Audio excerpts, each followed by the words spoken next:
Hello students, स्वागत है आपका एक और नई वीडियो में। तो सबसे पहले तो मैं ये चीज़ क्लियर कर देना चाहता हूँ कि जो बच्चे आप लोग नए हो और 2025 में अपना बोर्ड एग्ज़ाम देने वाले हो तो वो लोग इस वीडियो को ना देखें। इस वीडियो को बनाने का उद्देश्य केवल मेरा ये है कि जो बच्चे कंपार्टमेंट देना चाहते हैं, किसी कारणवश वो फेल हो गए हैं और अपना कंपार्टमेंट एग्ज़ाम देना चाहते हैं, केवल ये वीडियो उन बच्चों के लिए बनाई जा रही है क्योंकि वो लोग पूरा कोर्स पढ़े हुए हैं और केवल रिविज़न करने आए हैं। नए बच्चे इसलिए ना देखें क्योंकि अभी आप लोगों ने पूरा कोर्स नहीं पढ़ा है और ये जो टॉपिक है हमारा, इसमें पूरी किताब के महत्वपूर्ण टॉपिक कवर करे गए हैं। ठीक है, ये चीज़ हमने क्लियर कर दी पहले से ही, वरना आप लोग देखोगे तो अभी इसमें आप लोगों को कुछ भी समझ में नहीं आएगा। और रही बात कंपार्टमेंट वाले बच्चों की, तो और कई दिन से मैं एक चीज़ देख रहे हैं पूरे यूट्यूब पर लोग केवल वीडियो इस चीज़ पर बना रहे हैं कि आप लोग कंपार्टमेंट कितने सब्जेक्ट का दे सकते हो, और वो भी सही नहीं बता रहे हैं। ठीक है, हमेशा आप लोग को जो है कन्फ्यूज़न में रख रहे हैं ताकि उनका व्यूज़ आए। और स्क्रूटनी आप लोग कैसे भर सकते हो, क्या फ़ीस रहेगी, कब तक रिज़ल्ट आएगा, कब एडमिट कार्ड आएगा, क्या परीक्षा सेंटर क्या रहेगा, तो ये सब वो लोग केवल व्यूज़ के लिए बना रहे हैं यार।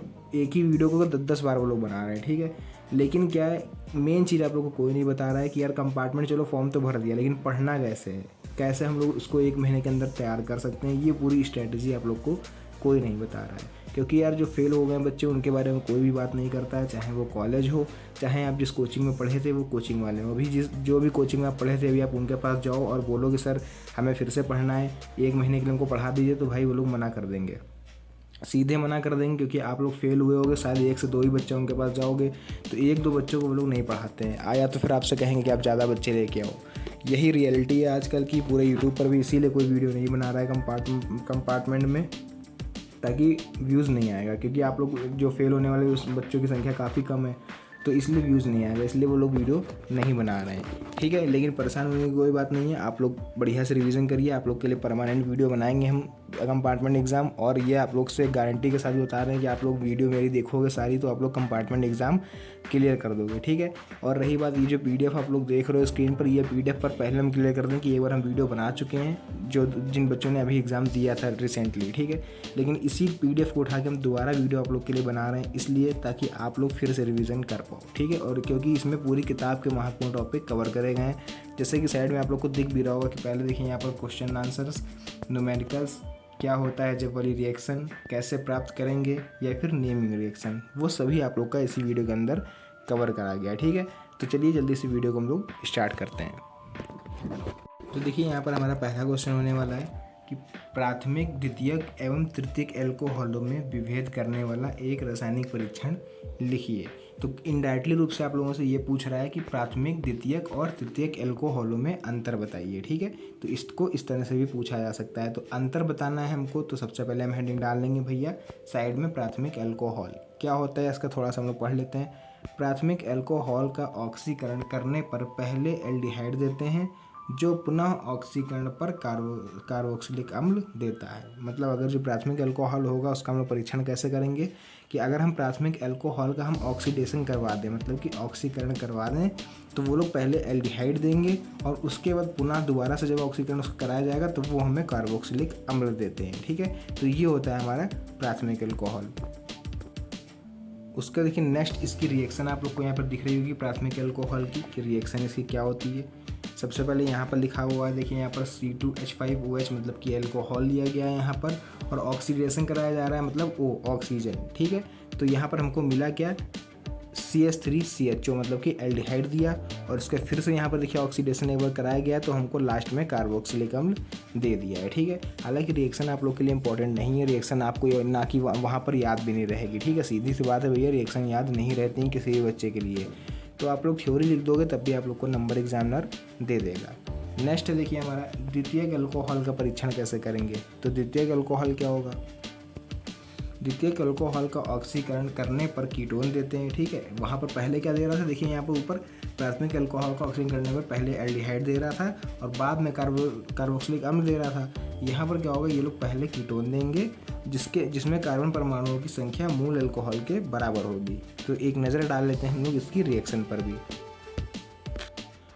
तो द्वितीयक अल्कोहल की जो रिएक्शन थी बच्चों, वो काफ़ी बड़ी थी, इसलिए हमने आप लोग को नहीं बताया, क्योंकि आप लोग को इसमें शॉर्ट में पढ़ना है, 1 महीने के अंदर आप लोगों को पूरा कोर्स ख़त्म करना है। ठीक है, इसलिए रिएक्शन इंपॉर्टेंट भी नहीं है, मैंने पहले ही आप लोग को भी बताया, रिएक्शन वैसे भी याद नहीं रहने वाली है। ठीक है, तृतीयक अल्कोहल हम लोग देख लेते हैं क्या है। तृतीयक अल्कोहल साधारण परिस्थितियों में ऑक्सीकृत नहीं होते हैं। प्रबल अम्लीय माध्यम में ऑक्सीकरण करने पर ये कीटोन और कार्बोक्सिलिक अम्ल का मिश्रण देते हैं। ध्यान से देखना, तृतीयक अल्कोहल जो होगा वो साधारण परिस्थितियों में ऑक्सीकरण नहीं होते हैं, मतलब अपने आप वो ऑक्सीकरण नहीं होते हैं। ये चीज़ आप लोग समझ लीजिए। प्रबल अम्लीय माध्यम में जब तक हम उसमें कोई हार्ड एसिड ना डालें, ठीक है, हार्ड एसिड डाल के अगर हम ऑक्सीकरण कराएं तो ये हमें कीटोन और कार्बोक्सिलिक अम्ल दोनों का मिश्रण देते हैं, जिसमें अणुओं में कार्बन परमाणु की संख्या मूल अल्कोहलों से कम होती है। तो एक चीज़ और क्लियर कर लीजिए दिमाग में अच्छी तरह से कि केवल डिफिनेशन लिखनी है आप लोग को, चाहे प्राथमिक, द्वितीयक और तृतीयक अल्कोहल हो, ठीक है। रिएक्शन मत लिखिएगा, याद रहती तो ठीक है, नहीं याद रहती कोई दिक्कत नहीं, केवल आप लोग डिफिनेशन लिख आइएगा, नंबर आप लोग को मिल जाएगा। उसका देखिए नेक्स्ट क्वेश्चन हमारा क्या है, डीएनए और आरएनए में अंतर। तो बहुत से बच्चों को ये पता होगा, तो हो सकता है आप लोग स्किप करके आगे बढ़ जाओ, लेकिन आप लोग की जानकारी के लिए हम बता दें कि अभी रिसेंटली 2024 में ही ये क्वेश्चन पूछा गया है, डीएनए और आरएनए में अंतर, और बहुत से बच्चे इसको नहीं कर पाए थे, ठीक है। कमेंट में उन्होंने बताया था कि इस तरह डीएनए आरएनए हमने नहीं देखा था तो हम नहीं कर पाए। तो आप लोग ये गलती मत करिए, क्योंकि एक चीज़ और क्लियर करते हैं आप लोग को कि कंपार्टमेंट एग्ज़ाम ज़्यादा टफ नहीं बनाया जाता है, उसमें बेसिक से बेसिक चीज़ें वो लोग भरते हैं ताकि बच्चा आसानी से पास हो जाए। लेकिन हाँ, इतना सरल भी नहीं देते हैं, ये भी मत सोच के जाना। लेकिन हाँ, बोर्ड एग्ज़ाम से थोड़ा सा सरल रहता है पेपर, तो ये चीज़ दिमाग में रखिए कि सरल चीज़ों को स्किप मत करिए, कि हमको आता है उसको पढ़िए, अच्छे से पढ़िए, हो सकता है आप लोग को वही एग्ज़ाम में देखने को मिल जाए, ठीक है। तो डीएनए आरएनए में अंतर देखिए क्या है, ज़्यादा अंतर नहीं, केवल 4 अंतर बताएंगे, 4 में से आप 3 भी याद रख पाते हो तब भी आप लोग के लिए काफ़ी होगा। पहला अंतर देखिए, इसमें उपस्थित पेंटोज शर्करा डीऑक्सीराइबोस होती है, ठीक है। इसमें उपस्थित पेंटोज शर्करा डीराइबोस होती है। मतलब कहने का मतलब ये है, इसका फुल फॉर्म केवल आप लोग लिख सकते हो कि यह जो होता है वो डीऑक्सीराइबोस होता है, ठीक है। डीएनए का फुल फॉर्म क्या होता है, डीऑक्सीराइबोस न्यूक्लिक एसिड, और आरएनए का क्या होता है, राइबोस न्यूक्लिक एसिड। तो पहला तो आप लोग का पॉइंट यही हो गया कि सीधे फुल फॉर्म लिख दो। नेक्स्ट देखो दूसरा पॉइंट क्या है, यह स्वयं द्विगुणन कर सकता है, ठीक है, यह स्वयं द्विगुणन नहीं कर सकता। तो जिन बच्चों ने डीएनए ध्यान से पढ़ा हुआ, उसका स्ट्रक्चर कुछ इस तरह से होता है, ऐसे होता है ना। ये देखो, ये द्विगुणन हुआ, मतलब दो धागे चल रहे हैं एक साथ, जबकि आरएनए में ये चीज़ नहीं होती है, ठीक है। तो आप लोग नज़र डाल लेते हैं अपने तीसरे पॉइंट पर। यह पॉलीन्यूक्लियोटाइड की दोहरी श्रृंखला है, यह पॉलीन्यूक्लियोटाइड की एक श्रृंखला है। क्लियर हुआ। फोर्थ पॉइंट देखिए, इसमें नाइट्रोजनी क्षार ATGC होते हैं। ATGC मतलब कि एडेनिन, थायमीन, ग्वानिन और साइटोसिन। इसमें नाइट्रोजनी क्षार AUGC होते हैं, एडेनिन, यूरेसिल, ग्वानिन और साइटोसिन। आरएनए में क्या पाया जाता है डिफरेंट, केवल यूरेसिल। क्लियर हुआ ये चीज़, डीएनए आरएनए में अंतर। अब बढ़ते हैं हम लोग अपने नेक्स्ट क्वेश्चन की तरफ। नेक्स्ट क्वेश्चन हमारा क्या है, नेनस्ट समीकरण क्या है, मानक इलेक्ट्रोड विभव तथा इलेक्ट्रोड विभव में संबंध बताइए। नेनस्ट इक्वेशन पूछी जा रही है। एक बार फिर से आप लोग के दिमाग में ये चीज़ डाल दें कि भैया ये जो टॉपिक आप लोग पढ़ रहे हो, ये चैप्टर 1 से लेके एकदम लास्ट वाले चैप्टर तक सभी इंपॉर्टेंट टॉपिक्स को इस वीडियो में कवर करा जा रहा है। तो कोई भी टॉपिक ये समझ के स्किप मत करना कि ये इम्पोर्टेंट नहीं है, क्योंकि ये वही टॉपिक लिखे गए हैं जो लगभग 2 से 3 सालों में लगभग बराबर पूछे जा रहे हैं, ठीक है। 2020-21 में एग्ज़ाम नहीं हुआ था, 2020, 22, 23 और 24, ठीक है। तो ये क्वेश्चन आप लोग को देखने को मिल सकते हैं कंपार्टमेंट में भी। तो देख लेते हैं इसका आंसर क्या है। सबसे पहले तो हम लोग थोड़ी थ्योरी लिखेंगे। नेनस्ट समीकरण के अनुसार किसी ताप यानी T पर धातु इलेक्ट्रोड के विभव E, मानक इलेक्ट्रोड विभव E0 और विलयन में धातु आयनों की सांद्रता Mn+ और निम्नलिखित संबंध होता है। तो बहुत से लोगों का आप लोगों का दिमाग चकरा गया होगा देख के, इतनी लंबी चौड़ी डिफिनेशन, लंबी चौड़ी नहीं है लेकिन थोड़ी कन्फ्यूजेबल है, क्योंकि आप लोग इसको सही से पढ़ोगे ना तो आप लोग पढ़ में भी नहीं पा रहे होगे, कि इसको थोड़ा डाउट लग रहा होगा यार भूल गए अगर तो एक चीज़ आप लोग को हम फिर से एक बार बता दें कि भैया इसकी डिफिनेशन मत पढ़ना, ठीक है।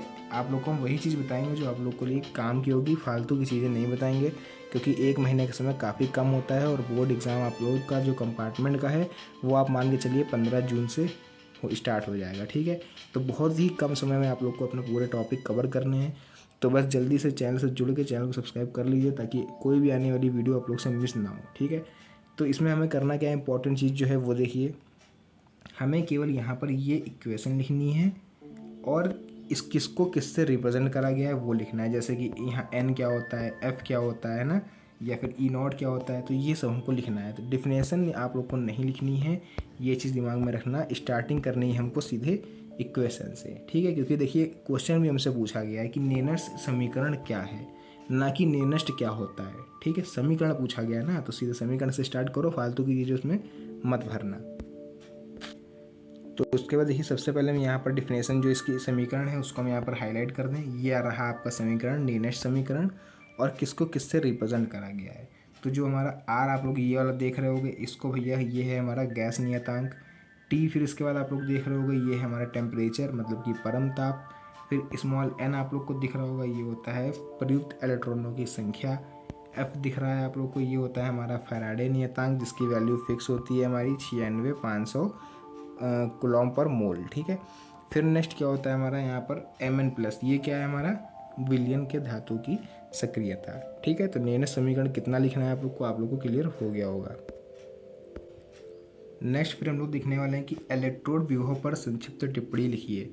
इलेक्ट्रोड विभव क्या होता है, क्या होता है इलेक्ट्रोड विभव?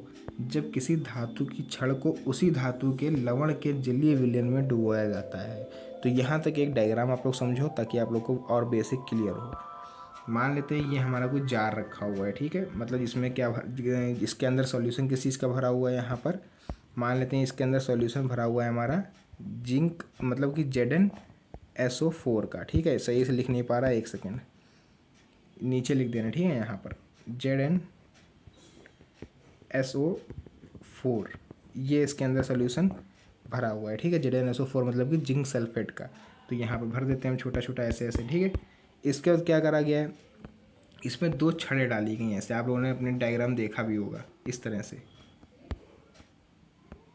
ठीक है। यहाँ पर ऐसे 2 छड़ें लगा दी गई, लेकिन ध्यान है विलयन किसका है हमारा, जिंक सल्फेट मतलब कि जिंक का। तो ये जो छड़ होंगी हमारी, ये भी किस चीज़ की होंगी, जिंक की ही होंगी, ठीक है। तभी हमारा इलेक्ट्रोड विभव बनेगा। तो फिलहाल इसको हम रफ करते हैं ताकि आप लोग थोड़ा डिफिनेशन अच्छे से क्लियर देख पाओ।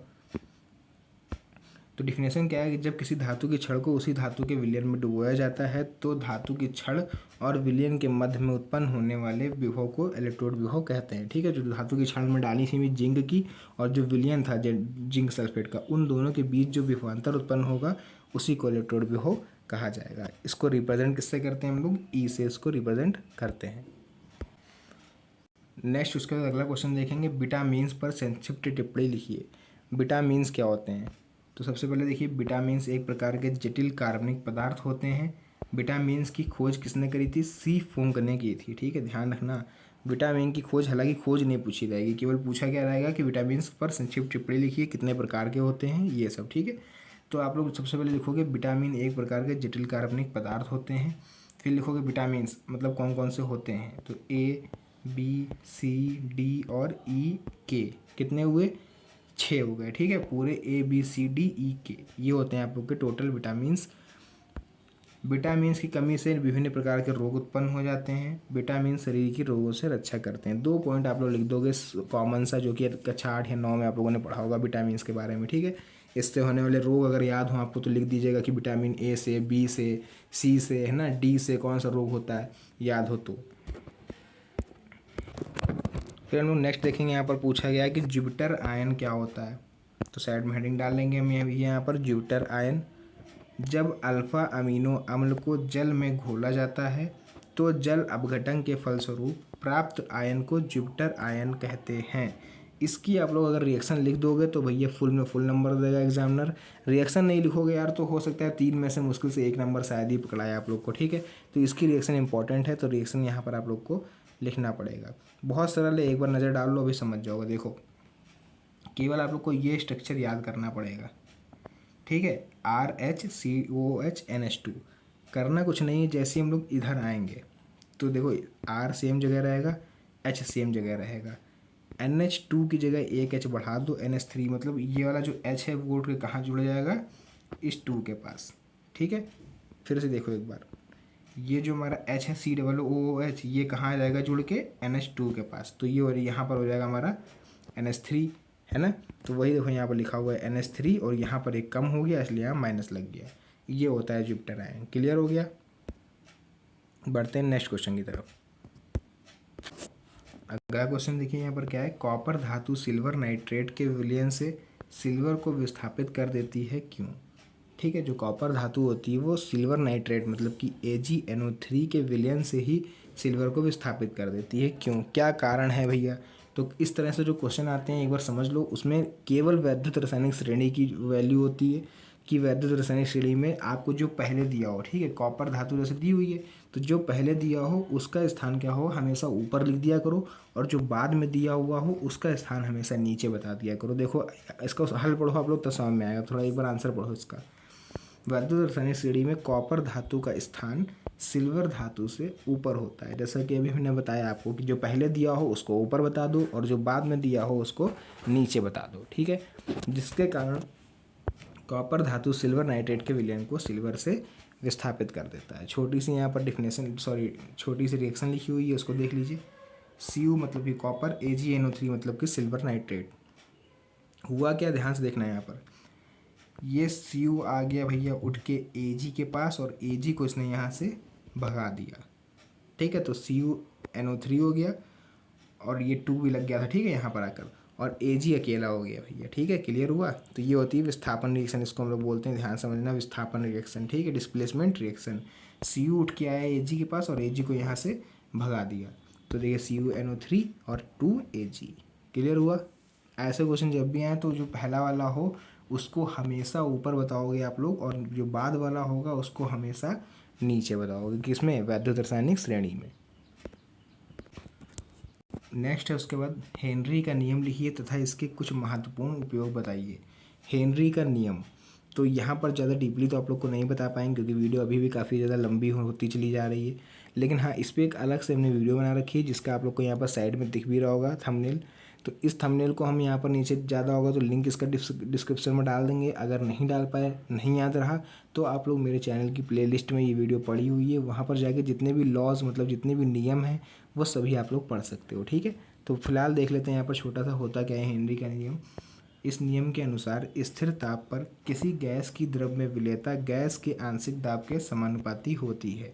तो आप लोग को क्या करना है, इतनी सी थ्योरी याद करनी है और लास्ट में आप लोग को ये छोटा सा फॉर्मूला लिख देना है, ठीक है। नहीं भी लिख पाओगे फॉर्मूला कोई दिक्कत नहीं, केवल हेनरी का नियम इतना आप लोग लिख देना। वैसे भी अगर ये पूछा गया तो आपसे 2 ही नंबर में पूछा जाएगा और इतना आप लोग लिख दोगे इसको, बस ठीक है, क्लियर हुआ हेनरी का नियम। और ज़्यादा डीपली पढ़ना है तो जो भी हमने आप लोगों को बताया प्लेलिस्ट में रख के देख लीजिए, नहीं तो आप लोग डिस्क्रिप्शन में उसका लिंक हम डाल देंगे, देख लीजिएगा। अगला क्वेश्चन देखिए उसके बाद क्या है, कारण सहित स्पष्ट कीजिए कि He मतलब कि हीलियम उत्कृष्ट गैसों में सबसे ज़्यादा निष्क्रिय होती है। तो हीलियम होती है मतलब कि He उत्कृष्ट गैसों में सबसे ज़्यादा निष्क्रिय होती है क्योंकि इसमें कोषों की संख्या सबसे कम तथा आकर्षण बल सबसे ज़्यादा होता है। कोषों जो लिखा हुआ है मतलब कि सेल्स जिसको हम लोग बोलते हैं, ठीक है, जैसे ये आप लोग का आप लोगों ने पढ़ा होगा इस तरह से नाभिक होते हैं, ठीक है, कई सारे आप लोगों ने पढ़ा होगा केमिस्ट्री में, इस तरह से नाभिक होते हैं जिनको हम लोग सेल बोलते हैं, ठीक है, हर एक सेल में इलेक्ट्रॉन होता है, ये भी आप लोग को पढ़ाया गया होगा। तो वही कोषों की बात करी जा रही है, ठीक है। यहाँ पर इसमें क्या होता है, कोषों में इलेक्ट्रॉनों की संख्या कम होती है लेकिन जो आकर्षण बल होता है वो सबसे ज़्यादा होता है, इसीलिए ये निष्क्रिय होती है, क्लियर हुआ।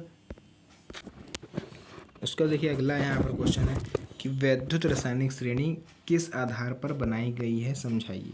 तो जो वैद्युत रासायनिक श्रेणी होती है हमारी वो किस बेस पर बनाई गई है, जब धातुओं तथा अधातुओं को उनके बढ़ते हुए मानक इलेक्ट्रोड विभव के क्रम में व्यवस्थित किया जाता है तो वैद्युत रासायनिक श्रेणी बनती है। मतलब जो उनका मानक इलेक्ट्रोड विभव होता है, इलेक्ट्रोड विभव क्या होता है अभी हम लोगों ने ऊपर पढ़ा, तो उसी हिसाब से अगर हम उनको बढ़ते हुए क्रम में रखते हैं तो जो एक क्रम प्राप्त होता है, एक श्रेणी प्राप्त होती है, उसी को हम लोग नाम दे दिया है वैद्युत रासायनिक श्रेणी।